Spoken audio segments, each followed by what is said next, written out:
Europe visa එකක් apply කරද්දී ඔයාගේ බැංක් බැලන්ස් එක කීයක් පෙන්වන්න ඕනේද? මේක ඔයාලා හැමෝටම තියෙන පොදු ප්‍රශ්නයක්. අපි බලමු කොහොමද ඔයාට තියෙන්න ඕන බැංක් බැලන්ස් එක තීරණය කරගන්නේ කියලා. මේකට ඔයා මුලින්ම කරන්න ඕනේ ඔයාගේ ටුවර් එකට යන කොස්ට් එක එස්ටිමේට් කරන එක. අපි උදාහරණයක් විදිහට හිතමු ඔයා ජර්මන් ටුවරිස්ට් වීසා එකක් ඇප්ලයි කරනවා දවස් 15කට කියලා.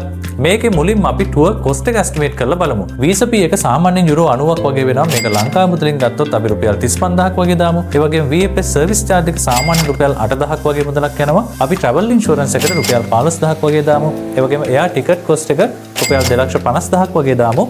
හොටෙල් එකට රුපියල් 450000ක් වගේ දාමු.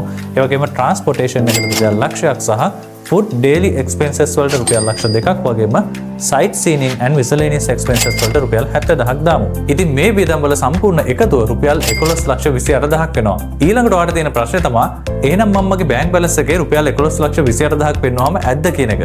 නෑ. ඔයාගේ බැංක් බැලන්ස් එකේ ඒ ගාණම පෙන්වලා නම් හරියන්නේ නැහැ. අපි රෙකමන්ඩ් කරන්නේ අපේ එක්ස්පීරියන්ස් එකත් එක්ක ඔයාගේ ටුවර් කොස්ට් එක තියෙනවනේ. මෙන්න මේ ටුවර් කොස්ට් එකට යන මුදල වගේ දෙගුණයක් වගේ ප්‍රමාණයක් ඔයාගේ බැංක් බැලන්ස් එකේ පෙන්වනවා නම් හොඳයි කියන එක. උදාහරණයක් විදිහට රුපියල් ලක්ෂ 12ක් වගේ කොස්ට් එකක් යන ටුවර් එකකට නම් වඩාත්ම සුදුසු වෙන්නේ රුපියල් ලක්ෂ 20ත් 25ත් අතර බැංක් බැලන්ස් එකක් පෙන්වන එක. හැබැයි අපි මතක තියාගන්න ඕන කාරණේ තමයි ඔයාගේ බැංක් බැලන්ස් එක මේ ගාන තිබ්බ පමණින්ම වීසා අප්‍රූව් වෙන්නේ නැහැ කියන එක. ඉතින් යුරෝප් වීසා ගැන වැඩිදුර තොරතුරු දැනගන්න අපේ channel එක subscribe කරන්න.